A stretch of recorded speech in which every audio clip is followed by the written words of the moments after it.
Hello. I'm so glad to see you at the KST Healing Hub. I'm Jordania. I'll be your hostess for the day, and my heart is so full because I get to welcome Dr. Annie back to the KST Healing Hub. She was our inaugural interview, and she is still one of the most amazing people I've ever met.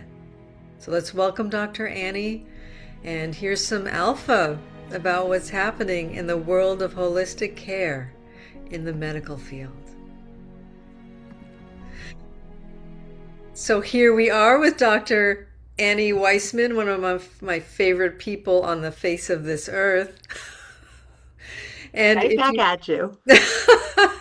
if you don't know her or love her yet, you can check out our inaugural interview, and that was with Dr. Annie. So welcome back. I want Thank to know. you. I want to know more about what you've been up to. Um, so excited to share with people what you've been doing. Thank So, you. yeah. And for those of us who don't know you, could you tell us a little bit about you, your journey toward your role as the director of well-being and integrative medicine and associate professor at the Kerkorian School of Medicine? Or yeah, it was a very unlikely journey as you may know, but I started off as a massage therapist that became a scientist because I was volunteering, working with people living with HIV and AIDS, and then started working in hospice and noticing such beautiful changes. And decided to go back to graduate school for that. I was encouraged actually by some faculty I had met at UNLV.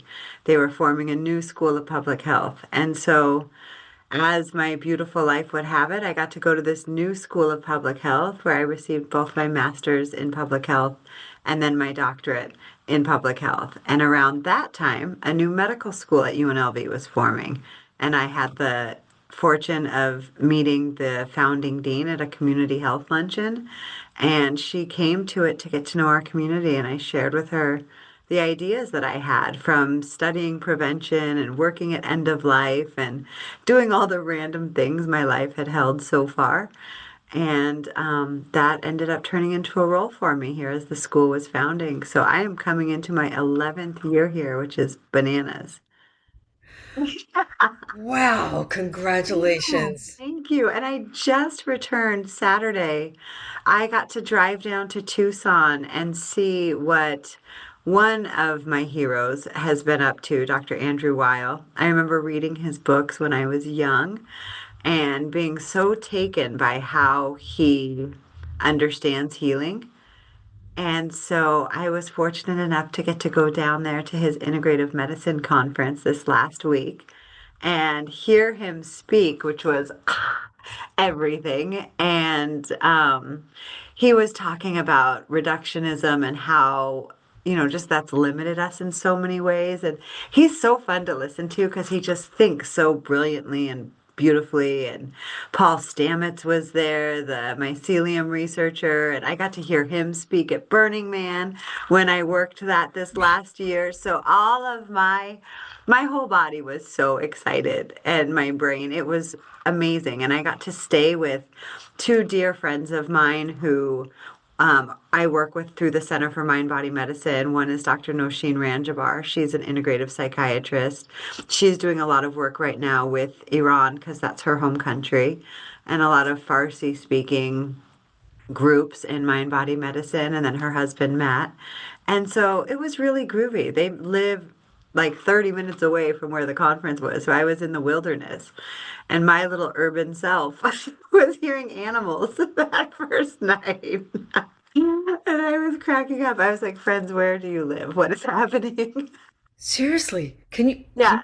can you tell us a little bit more about like Weil's reductionist philosophy and mycelium networks and all of it? What did you learn? What did you experience? May I do this justice? So he was telling us the story of being an undergraduate and studying under his mentor, who was I think was ethnobotanist. And he got to go down to the Amazon rainforest and chew these leaves. I think they're cacao leaves. And he was talking about how, like, outlawed them because of one element of them.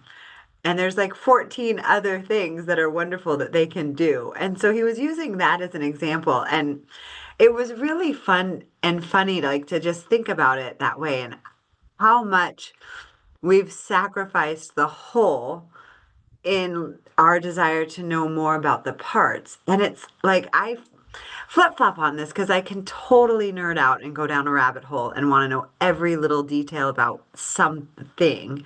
But then when we zoom back out, that's where we see the beauty, the entirety, and we can understand better maybe what or how we can interact with whichever thing we're looking at or human. So it was really fun to listen to him. And actually, that relates both to Weil and the mycelium network, right? It's so fun to look at that individual bit that, well, I guess companies can um, they can license, they can patent that little tiny bit, but when you zone out, you can see how it interacts with the whole, what nature has provided and meant for that little bit, and it can actually change what it's supposed to do, like cocaine versus leaf. Yes, yes. And so yeah, it's really funny. Like, just thinking about that and how, one of the presenters, Dr. Anne Marie Chason, she was teaching this really brilliant session on, God, what was the title of it? It's not my brain, but we were talking about like how we can't really own these concepts. Like, there are things that have been part of our lives and our histories forever. And so I think it's really funny, like in our desire to and need to earn a living, like there's also these other ways. And so it's funny just thinking about like the indigenous ways of healing, the natural ways. It's not I don't know. The money part doesn't make, I guess it's never made sense to me. It's why I am not in that land. But it was Actually, you are in really that land. You're an island in that land. okay. I'll go to my favorite Weezer song, Island in the Sun. Yes, you literally are director at the medical school. True, true. Still trying to figure out finances and flow. But yeah, it's true. I am.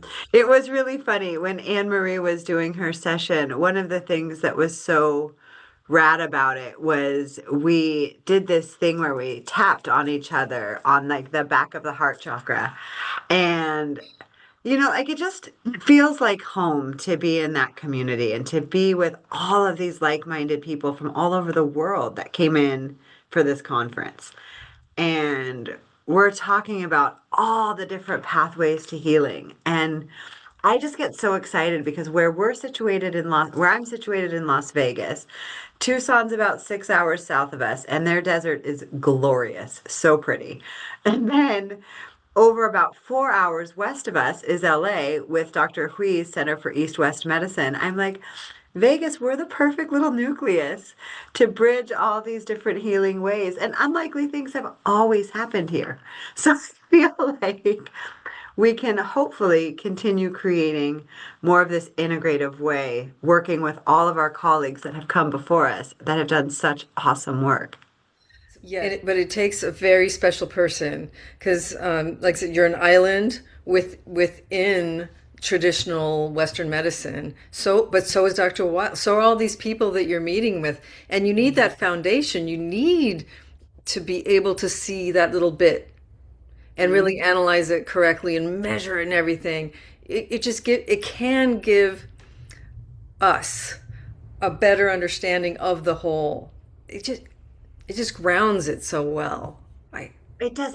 I remember I was sitting at an integrative medicine conference, and sitting to my right was Dr. Victoria Mazies. And I had never seen her face before. I didn't know who she was, but I looked over and I saw her name tag and I was like, oh, because she had written this seminal article that I assign all of our medical students each time I teach them the introduction to integrative medicine. And I had a fangirl moment and I introduced myself, and this was years ago. And she was so kind and gracious and kept in contact. And I was able to, that was the first time I got to come down to Tucson and see what they had built. And It was so funny because, like, in my mind, I had thought it would be all of these different things, and it was awesome to see what they had done. And then coming back almost a decade later, 8 years later, and seeing they have this building now that is glorious and beautiful. And they're just doing they're training so many people and opening so many more doors for all of us to walk through.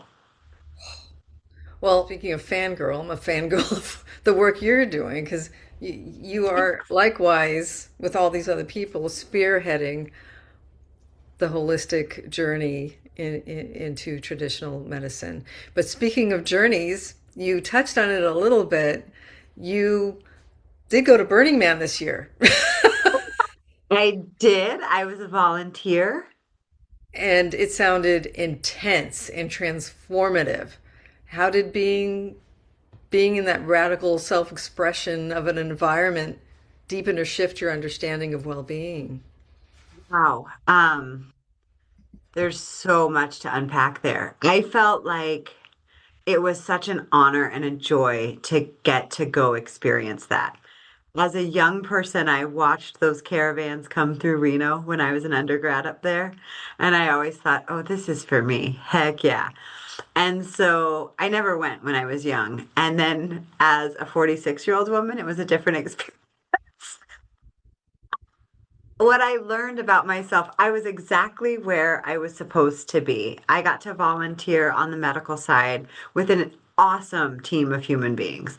And the shifts that I got to work were two overnight shifts.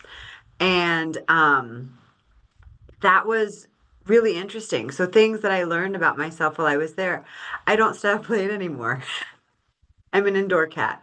I require a lot more sleep and quiet than that environment allows for. And it was really special to get to be in it because I just felt like it was such a like litmus test of like staying with my body, staying with myself, staying in my energy because there's so much happening, especially in the middle of the night. Like that's when it really comes alive. So the art was incredible. There were so many different forms of expression. I loved that. Um, Again, this indoor kitty. I'm with you on that. I'm Indoor so kitty. glad. I am so glad I got to experience it. I am a good one-time burner, and the camp that I got to stay with were incredible. They were people that have come year after year for many, many years, decades even. And being with them and hearing their stories and their community, in my mind, that's what Burning Man is.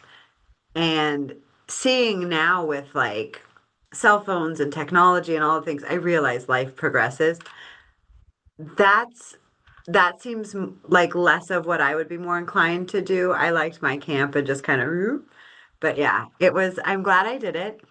I am a one-time burner. Okay, and it's Yeah. not like you were just on the periphery, you were in it. Were there Oh, any particular events or occurrences that stood out to you? yeah. Every night was something that was just, oh, again, felt like I was exactly where I was supposed to be. And for me, that was enough. And I just thought, okay, I'm good. I don't need to come keep doing An this. important experience for people to have something like that to help expand their paradigm, to help define who they are, ground them. Really. Yeah. I mean, I think just like there's all these different pathways for us, I happen to be a sober person that likes to sleep a lot and like creature comforts of like air conditioning and toilets that flush and different things like to like what things show up. It was awesome to experience all of that, and and I think for some that can like it was very expansive for me because it challenged me in ways I wasn't anticipating. And the last night we were there, something happened that was unthinkable, and I was just where I needed to be, and I could support my colleague, and I could be there. But like it just, yeah, it was really intense, and I think that there's room for that, and then there's also like I'm good. I get enough intensity with just being alive. So Yeah. Well, and you mentioned, can't hear you. oh, and you did cut out for a minute, so there may be And testing. we're back. I can We're hear you back. now. Yeah, and Yoo-hoo! we're back. Yeah. And this is like the so you joke. Well, it's not really a joke, but you said you're an indoor kitty, and I support that as well. I said me too, but you also mentioned being a sober person. I am too, and we haven't always been indoor kitties.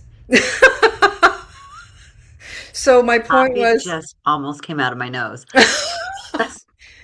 so my point was, we have had those experiences. My gosh, you had a near death experience. I've had a near death experience. Yeah. So for those people who haven't had those experiences, that's what I was thinking. Those types of things do help Yeah.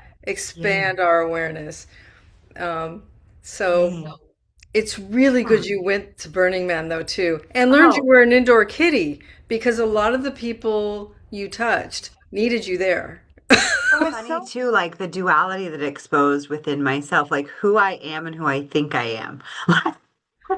Wow, yeah. I think a lot of things about myself that maybe aren't that accurate. Lauren, my colleague, my counterpart that I went with was like, "Oh yeah, like how do you feel about camping?" I'm like, "I love camping." Because I'm thinking about it in different containers. And so it was so fun. Yeah, like who I am and who I think I am coming more into alignment. But Burning Man was really a good teacher because it was one of the more difficult things I had experienced. And there was one piece of art who I couldn't find the artist or any of that because like they catalog everything really well, but I'm like, was I hallucinating? No, but it was over by the temple, I think was what it was called. But there was this beautiful piece of art that had all of these different representations of God or goddess or divinity. And it was basically spoken saying, like, you are here at this time. Your soul chose to be here at this time. And I feel that so deeply that seeing that, I was like, maybe this is why I chose to come here.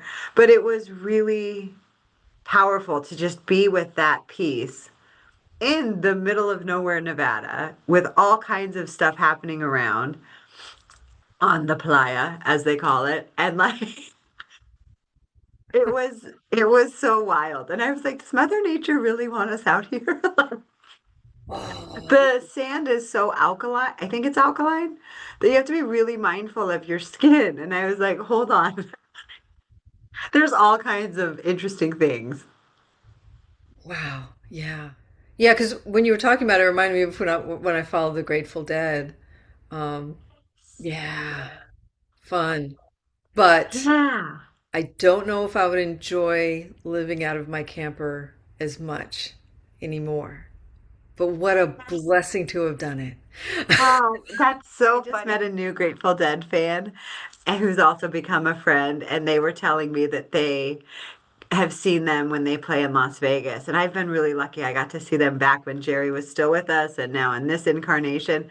And my new friend was like, Annie, have you been on the floor? And I'm like, no, this middle-aged bod likes to sit.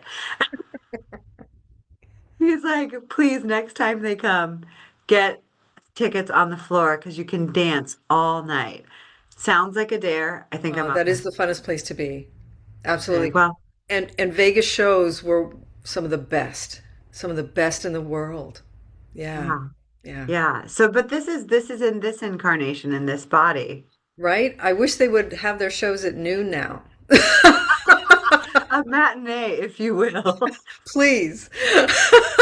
So funny. I always laugh with my guitar teacher because I still I take lessons and every lesson we play Ripple and because it's my favorite Grateful Dead song. I don't know how to play anything. Like I'm still like doing the chord test, but it's like 30 minutes a week. That's pure joy.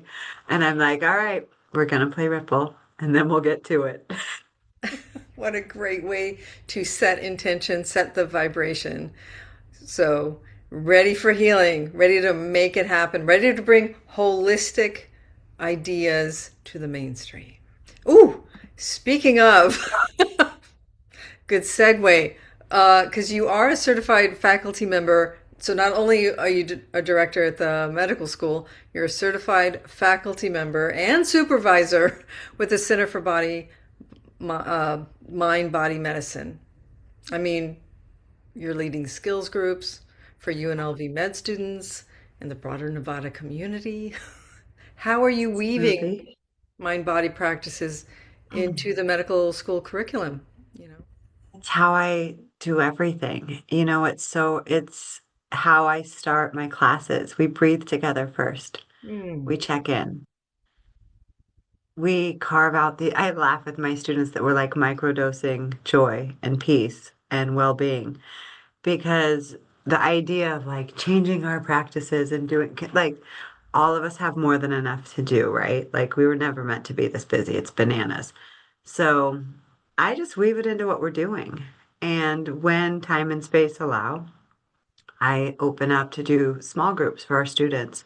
Right now, I'm in this season of life that I'm doing a lot of care with my mom. So I have stepped back a little bit. I'm learning a lot better now how to take care of myself, which is really cool. Because in the last 22 years, I've been focused so much more on like healing others, helping others, which is really groovy and sacred work that I will always do. And I'm realizing like the cost to my own physical being. Again, the joy of aging, the gift of it is I'm like, oh, I don't have the energy to do all of this. So It's I'm being much more mindful of how I choose to go about my days and nights because otherwise I'm not a great planner. I just kind of like to see what happens. well, you're an Aquarius, right? Yes. Yeah, yeah. So yeah, you're juggling director roles, teaching, research, family, thank Yeah. goodness, and your Yeah. own holistic practice. Plus, you love cooking, snowboarding, guitar, car I karaoke, gave travel. I gave the snowboard away this year. I You did not. decided I did.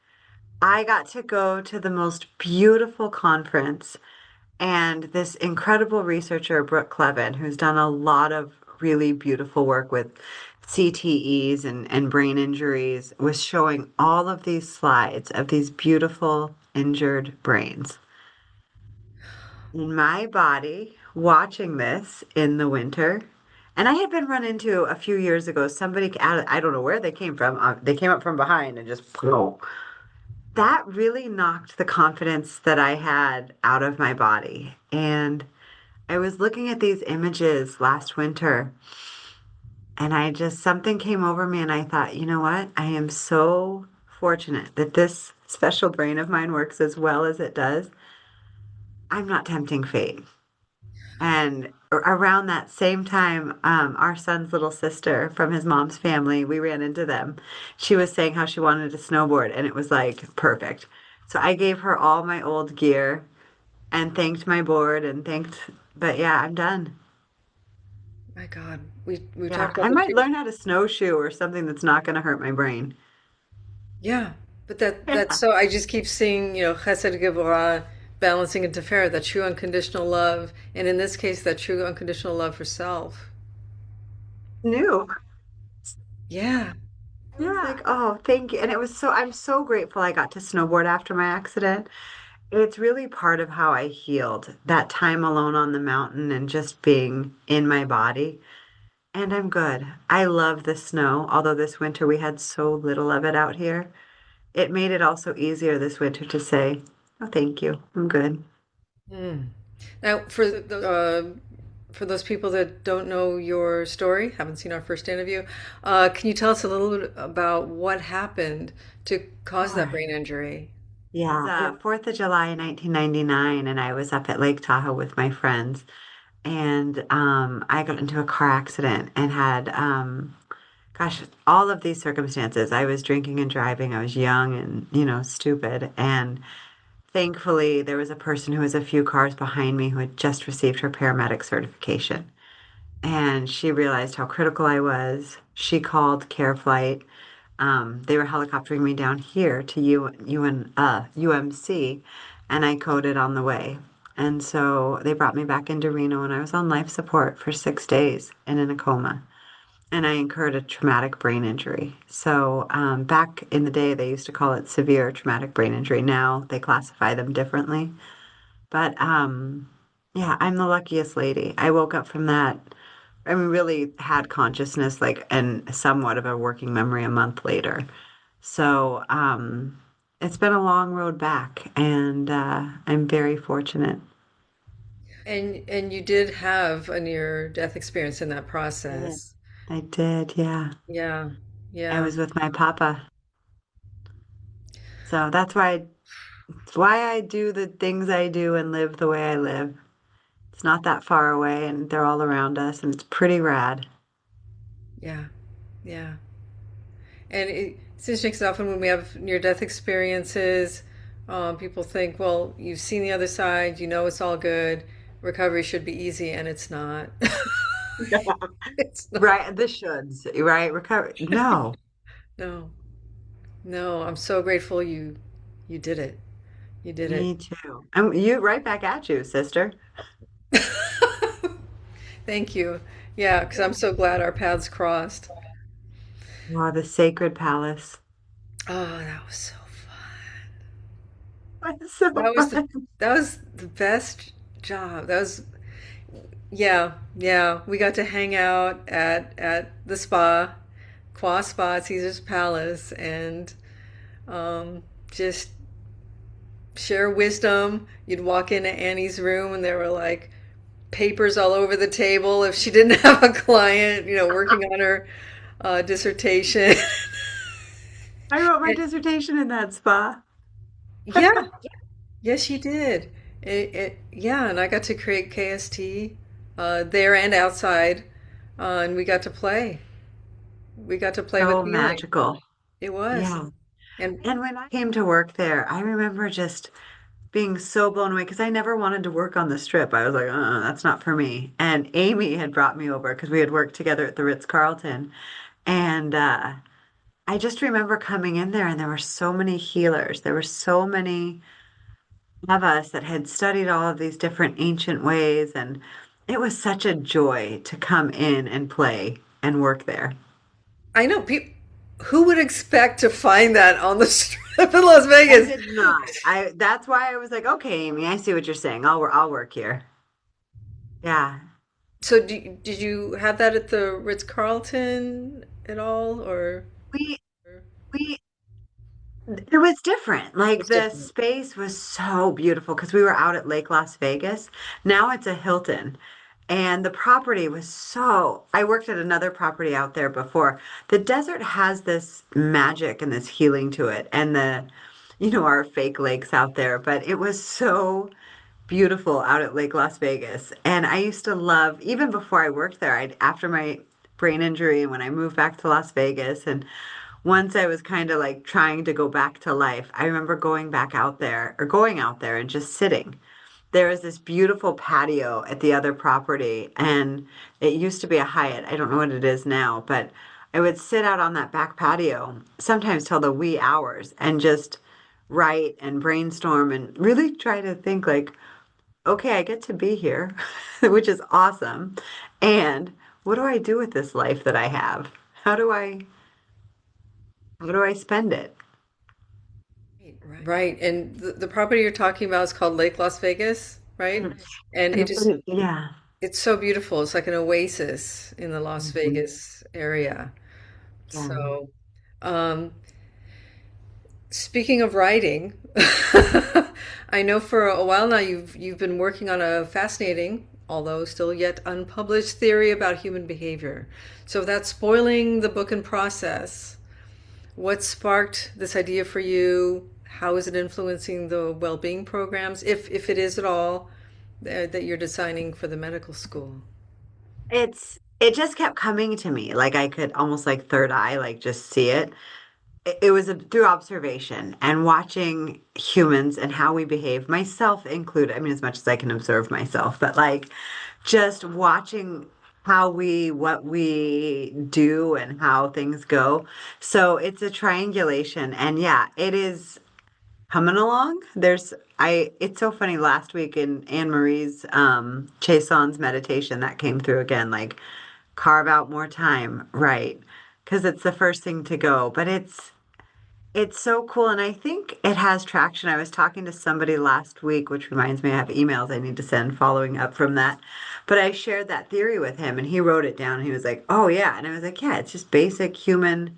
And I'm happy to speak it, but like it's the way that I see it is like abusive behaviors. Like if you think about family dynamics and like things that get passed on because, well, that's just the way we do things or not spoken about. And then like addictive behaviors, like where we will like overwork or over whatever at the expense of our bodies, our minds, our spirits, our relationships, our communities.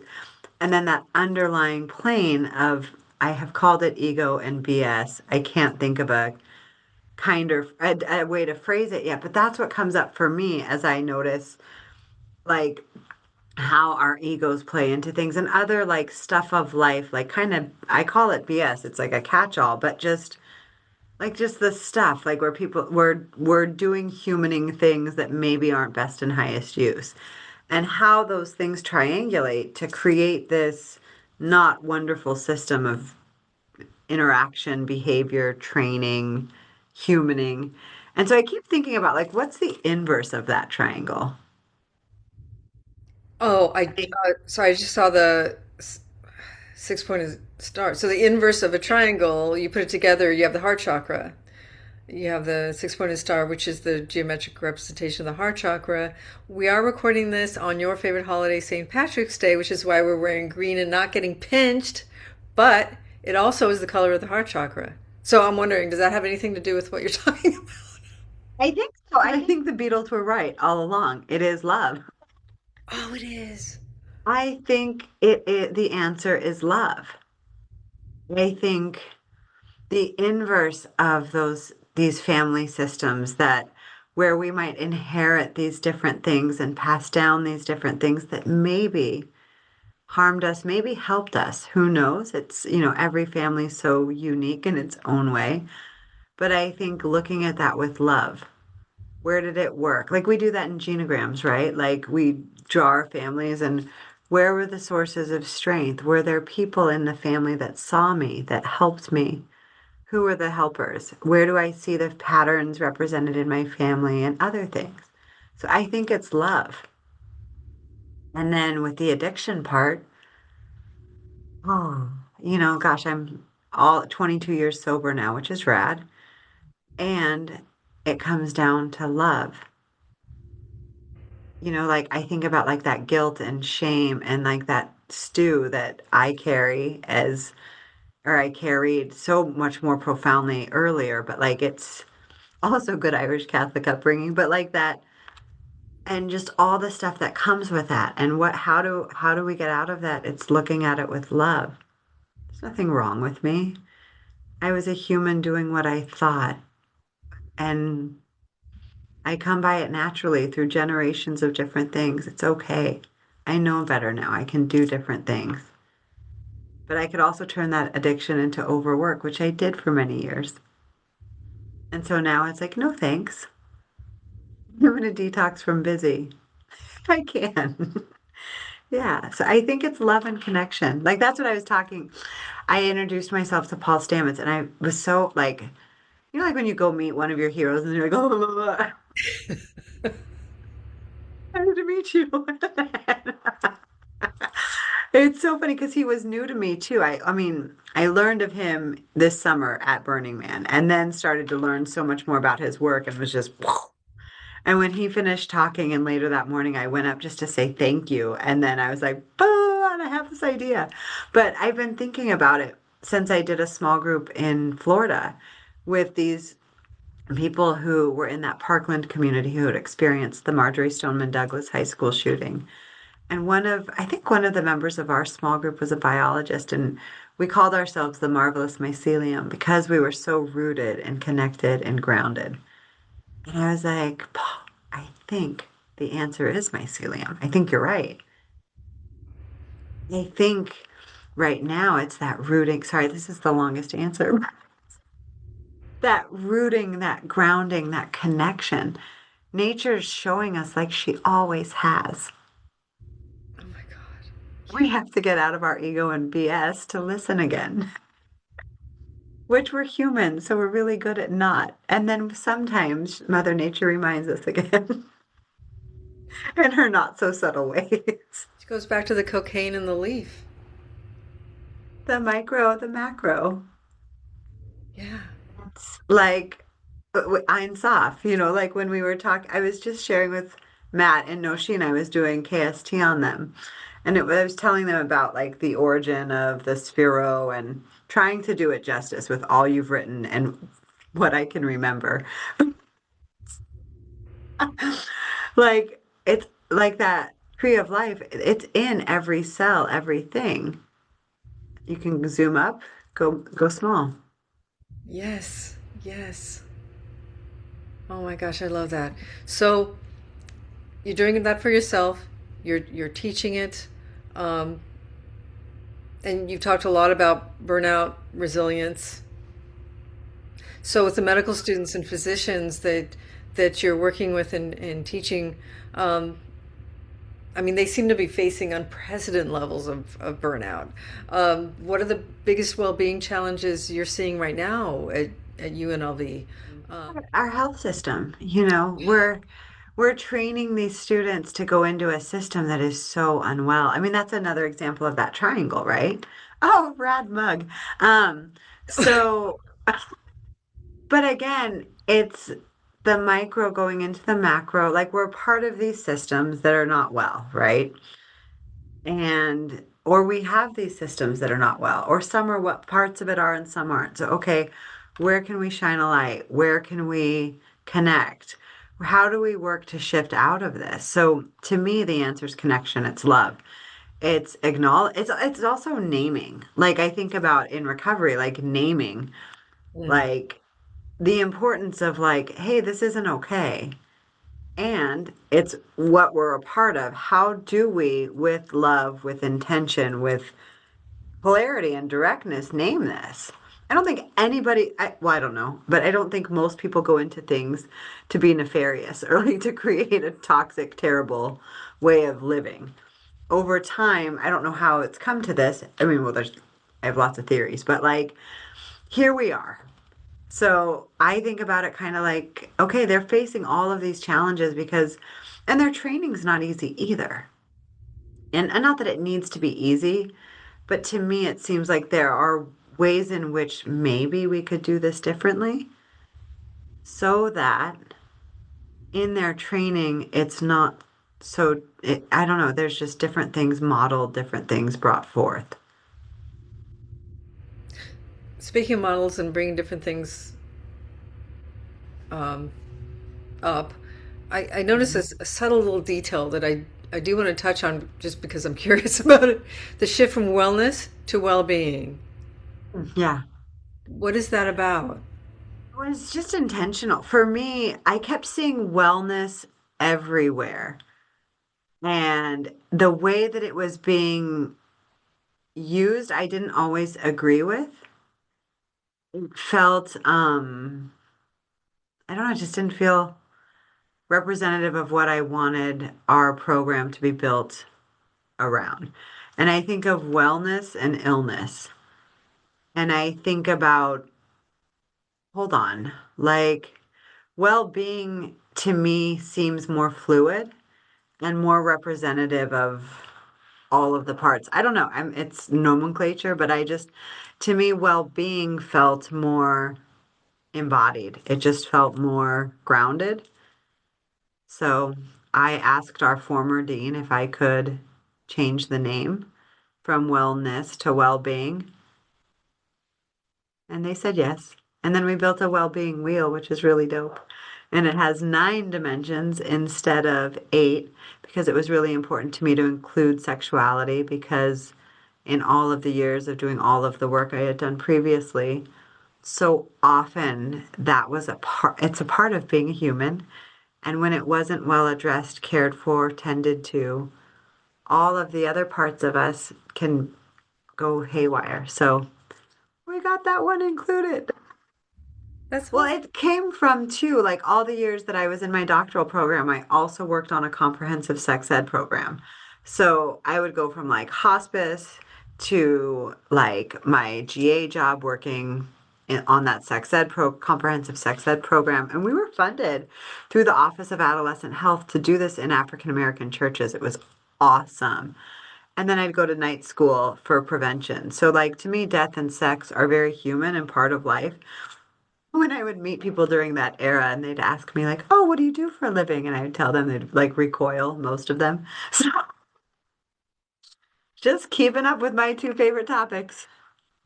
When they are very correlated, and Yeah. you can see that woven throughout history, throughout science, throughout metaphysics, throughout everything. Yeah, Yeah. yeah. Um, so you recently had yet another graduating class. Any advice you would give the 2025 alumni, 2026 upcoming, or and anyone watching this today? What one piece of advice, or two or three, would you give us? Stay with your body, Ooh, stay with yourself, stay with your breath. Um, I talk about the body condom speaking of, but like, mind your energy, be really intentional about what you're bringing in with you.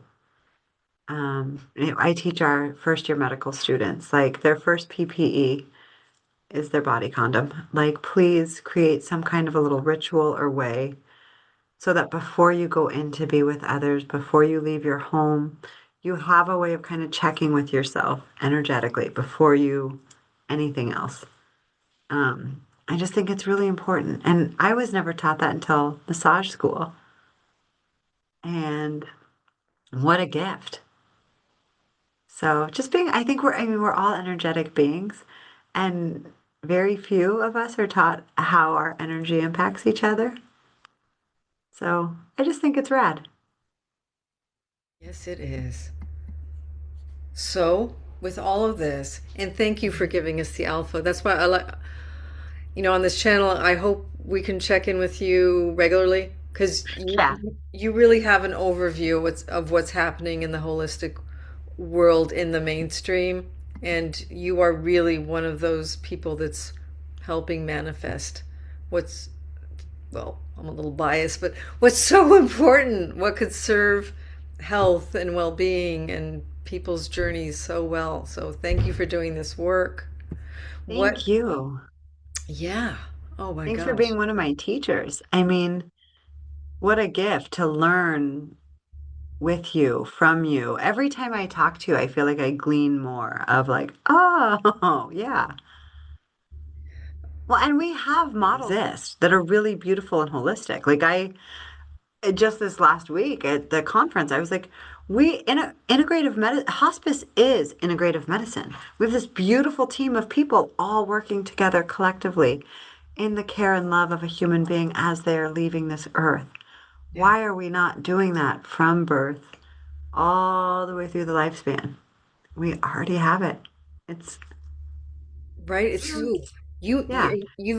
you've made that point so beautifully. We have that model of care, and you worked in that model of care for so many years, experienced it at every angle. So why isn't it being integrated into other systems of the medical model? I think at things from lack and scarcity. When I started in this role, often what I would hear was like, well, we like funding. We don't have this, we don't have this, but it's like, but and not to be naive, but like let's look at what we do have. Because I think people work really well in teams, especially when the roles are clear and the expertise is honored and valued, and no one voice is more important.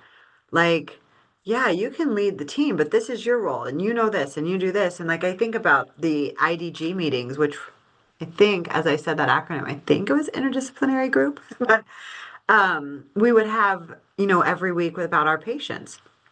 I can speak as a massage therapist and energy worker about what I see with the patient and their family. The nurse is going to speak about what they know. The doctor is going to speak about what they know. The social worker is going to speak about what they know. The spiritual care person is going to speak about what they know. And the volunteer representative is going to speak about what they know. And so we have this beautiful team around the table that can all add a different perspective. And what the patient or their family might tell each person could be different, which paints a much more full picture, which is so rad. So yeah, I that's my hope. I mean, gosh, all those years ago when I was working at Nathan Adelson and going to UNLV and working all my million jobs during that time, that's been my goal. Is like we can do this. Like let's bring this model throughout our healing system. So, this is your vision for the future. You are living it, you are doing Healing it. happens in community. It's not an isolated event. Like the mycelium, like we need that connection, that support, that community, and that groundedness to flourish. It's not going to happen in an isolated event. Sometimes it may, but that's usually an outlier. Like we need each other. We're healthier together. Absolutely. As much as I want to go off and be a monk sometimes, it's also great to come back in and be with each other. Yes, it is. Yes, it is. Mhm. So that is that what you'd recommend in training the next generations of physicians to prioritize human flourishing alongside clinical excellence? Yes. And there's an organization that's working towards that, and it's called the Kern National Network. Mhm. My friend Kamara is running it. She's rad. I'm trying to get UNLV to be a member of it, but it's about flourishing in medicine. And it's all this stuff. It's the human stuff.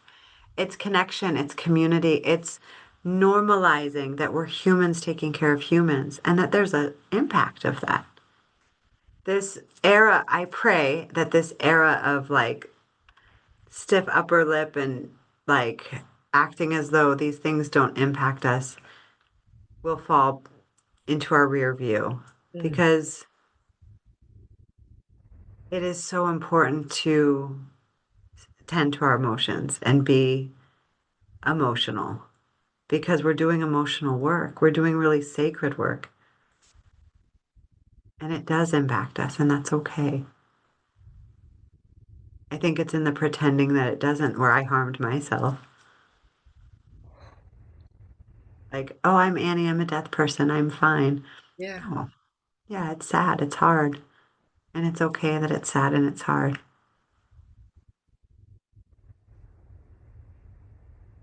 Oh, Annie. Oh, Jordania. No, oh, that just touched my soul. And I so appreciate that and the message that you've offered. Um, I was going to That say, to be human. yeah, yeah, we are human. This is the human Yeah, condition. And yeah, yes, spirit is there, soul is there, energy's there, whatever you want to call it, but we are human. yes. And what a beautiful, terrible, fascinating experience. Yeah.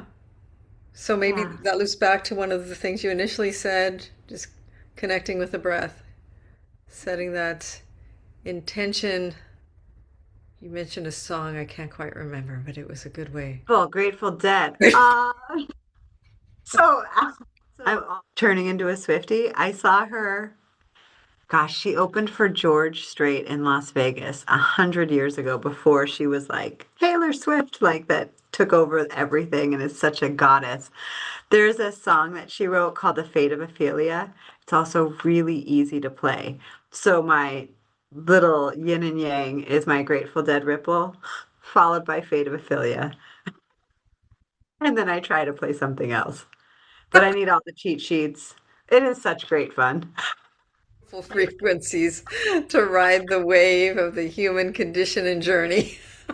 I love that lady. She is a goddess. And what she has brought to humans and women and girls, what a light. I'm like, thank you, Taylor.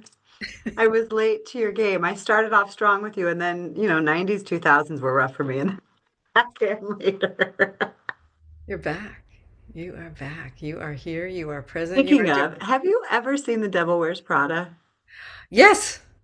Okay, I had not. I was the only woman in this workshop I was leading that had not seen it, which was hilarious. They were like, "You've never seen it?" I was like, "No." I guess there's a new one coming out, so I watched it finally. And I was like, "Holy smokes." But how did that come up in a training? About like the woman that spoke before me was talking about like bosses and people that we've worked with or around like and kept referencing it and I was like she was like everyone's seen this right and all the women were like yeah and she's like wait has anyone not and I was like yeah but it was funny it's funny the reason I bring it up is it was funny also like they're making a new one that's coming out this year and it was interesting watching it came out in 2006 watching it in 2026 and being like oh, wait, hold on. Like the way that the people are talking about their bodies and the way that it's, I'm sure that that happens. And I'm really glad that today I feel like, and I get to be around like women that talk about themselves differently. I need to watch. Again, All I remember is red undershoes. That's all I remember. it was fascinating. I was like, holy smokes, it's beautiful and wonderful. And Tara is like, wow, Okay, I'll watch it and we can come back to it at the next interview, maybe. maybe Yeah. we'll have watched the new one, but you Yeah. know. The world continues to change and humans continue to be human. Yeah, yeah, that's right. One question that won't leave my head, so I'm going to ask as we start to thank you for your time. I know we've taken up so Oh, much time. And the crystal, joy. the crystal behind you, the amethyst, is that from Jewelry and Mineral? Don't know. Do you remember I used to take care of this wonderful family once a week? You don't mean the brain, you did KST on the, No, oh, no, no. Oh, that was he's why I know KST as well as I do. Because I would bring my Hebrew flashcards and my crystals. And his kids would do it with it's me. Yeah. cute. No, that's this beautiful family that helped fund my graduate school. I would work on them every week, and they're just the nicest kind. I got to be an honorary family member. They gave that to me when I graduated from my PhD. Oh my gosh, Yeah. that's beautiful. Yeah. Thank you. And it's right next to my buddy who ascended, who helped me with integrative medicines. I keep those up there to remind me, stay connected. You know why you're here. Yes, Keep doing it. yes. 'Cause darn it, Jordania, it did not go as fast as I thought it would. Wait, what didn't go as fast as you thought it would?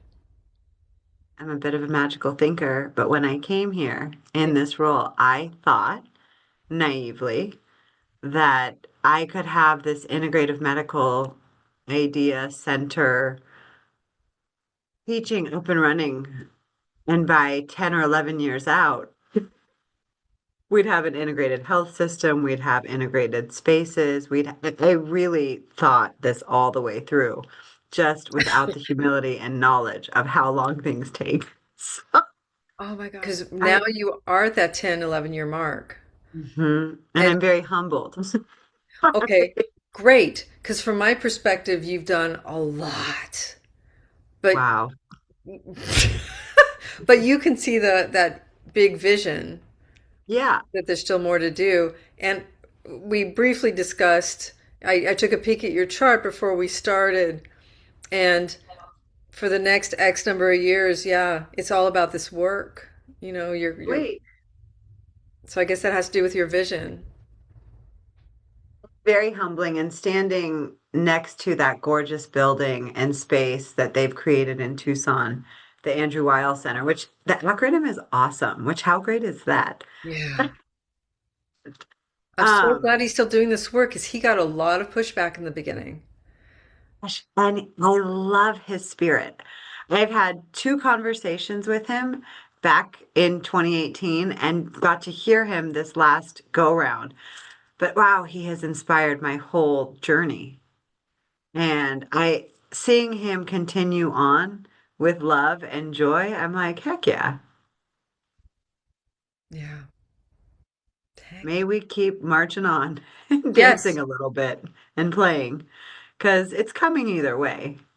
And I realize it doesn't have to be like that. You remember how I was telling you, like, flow, not force? Yeah. Yes. So now I get to soften a little bit and see what comes. Okay, flow, not force. And remember, this was a journey. Dr. Annie was an outdoor kitty. Now she's an indoor kitty. Near death experience. So many experiences to come to this point. It's not like it just happens. Hey, Yeah, wouldn't it be rad to have a magic wand? it would. I'm like, okay, Maybe I can get one for the holidays this year. Anyway, I know you've got to get to work. I've taken more time than we were supposed to. so good to So be with thank you. you. I was going to say any final words, but I mean, you've already given us a lot of gems. Of connection, joy, dance. My good friend Geeta reminded me of that. She did a beautiful session on like neuroplasticity and joy and movement. And yeah, we've got to move. We got to dance together. We got to shift out of this old way that we're a little stuck. Yeah. Oh my gosh. Wow. I mean, belly dancer, I see you, Jordan. Ooh, yeah, yeah. Movement. Absolutely. Belly dancing. Let's go. Let's do All this. right. Do, do, do. Um, yeah, and I'm glad I get to do this dance with you. And yeah, you referenced me as a teacher, and thank you for that honor. I see you as my teacher as well. So, and one of my dearest friends. So thank you. It's meant a lot, especially the last few years. You have, well, that's not true. Every single effing year. Again, it's that connection. Yeah, yeah. My friend Jenny was my teacher of that. She stayed with me after I moved down here after my accident, and she kept calling and she kept checking in and she stayed with me. And I didn't realize that until recently. She was one of my first mycelium teachers. Oh my gosh. All right, people, let's all stay connected, all right? Yeah. There are incredible people in this world, and we are here to do some healing or whatever you're destined to do, whatever you came here to do it, manifest it, be it. And I'll have your information at the end of the video. I've also linked Dr. Annie's inaugural interview with us, and her work is everywhere. Seek out her wisdom. It's one of the greatest sources of wisdom, especially if you're looking to be a doctor, you know? Let's do this. Okay. Thank you. Thank you.